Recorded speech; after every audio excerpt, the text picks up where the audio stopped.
I'm Kirby, and of course you're watching KIRBBQ. Today I'm going to be doing a product review of the Island Grillstone.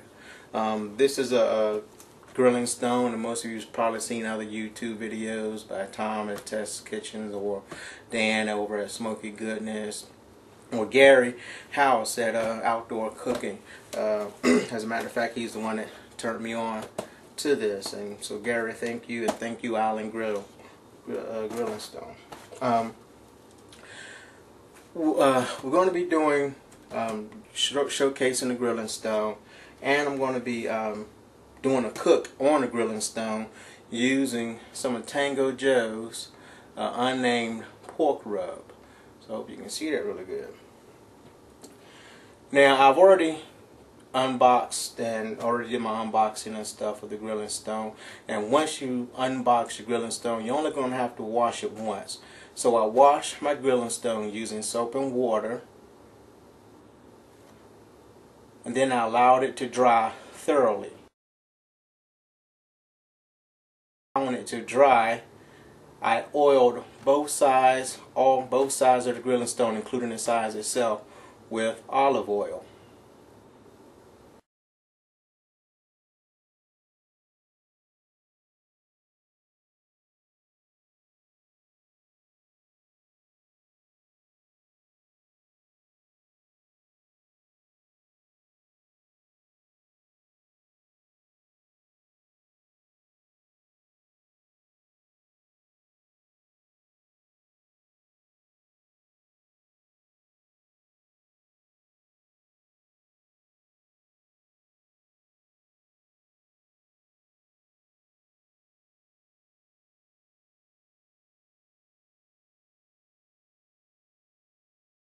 After coating it with olive oil, I placed it on my grill. I have a charcoal grill, and so I took some few unlit charcoal briquettes and placed it on some lump coal to slowly ignite.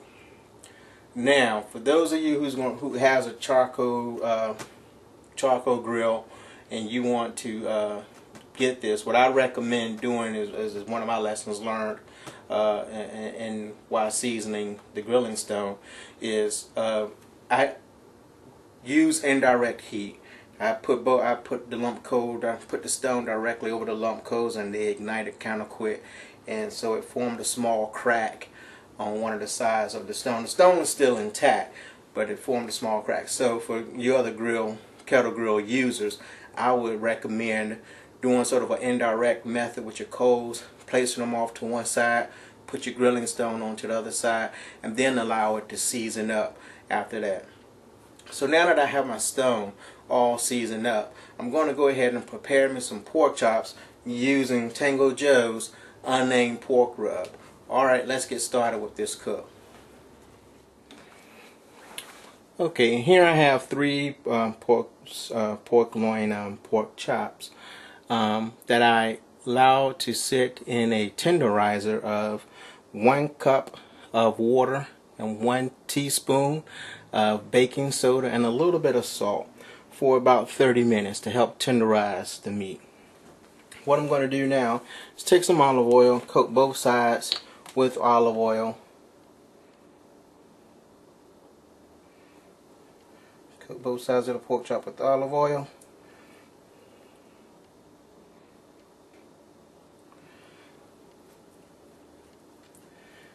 And add some of Joe's rub onto it.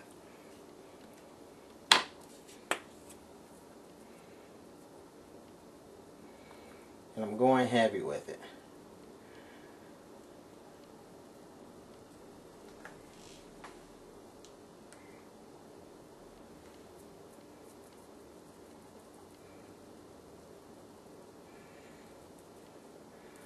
Alright, I'm going to flip it over and do the same thing on the other side.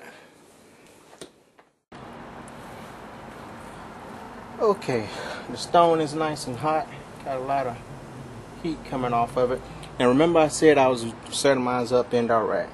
So I have a thing of coals here and a thing of coals there. I'm hoping it'll made a little bridge, so hopefully once these catch, they'll like that. But it's indirect heat, so as not to have it direct, so that the stone would crack. So we're gonna go and place our pork chops on.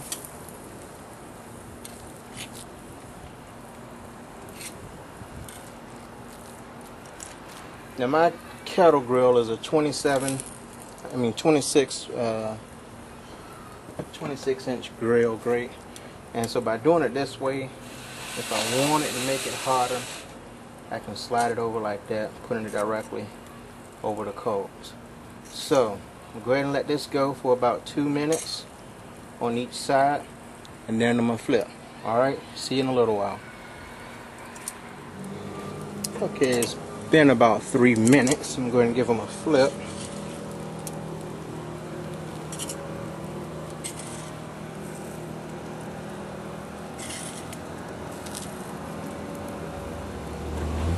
I'm going to let them go about another 3 minutes on this side.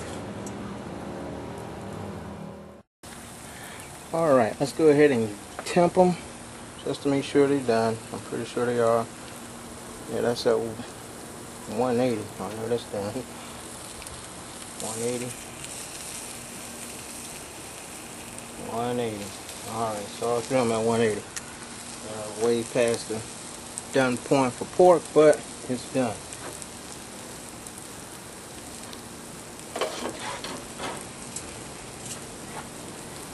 Alright, I'm going to go ahead and take these off and let them rest. Cut into them, see how they taste. Alright, see you in the kitchen. Alright, I've let it rest for about 4 minutes. Go ahead and get a piece out. Put it here, and let's go ahead and cut into it and see what we got.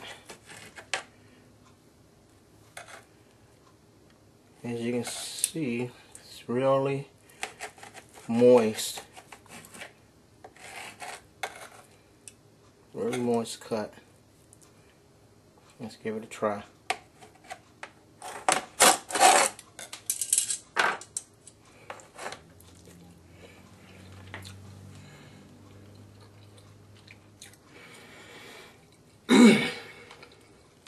Oh man. Just hope you can see just how moist that is. And the rub, Joe, the rub is excellent.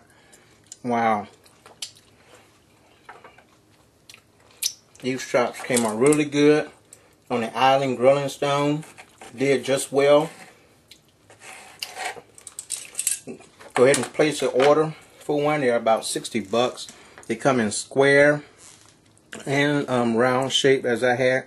But just look at that. Just look at the juices in that. Hope you can see it. Man, that is, and the flavor is absolutely phenomenal. Wow, this is a really tender piece of meat. Really flavorful. I really like it, man.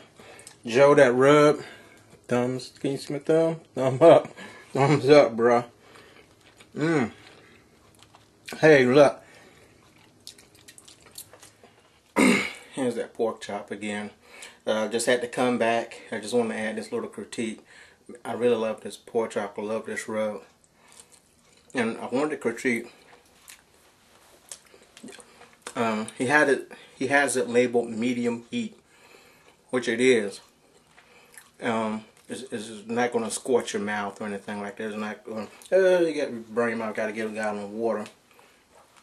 But it's a nice subtle heat, which is what you want with food. I like heat, but what I hate is stuff that like just burns your mouth and then you just lose the flavor of whatever you're eating. The heat complements this really well. And then there's a tad sweetness to it. Maybe there's a little sugar in there. But it's a really good rub. Again, Tango Spice, Unnamed pork rub. I think you should call it the phenomenal pork rub. Really good.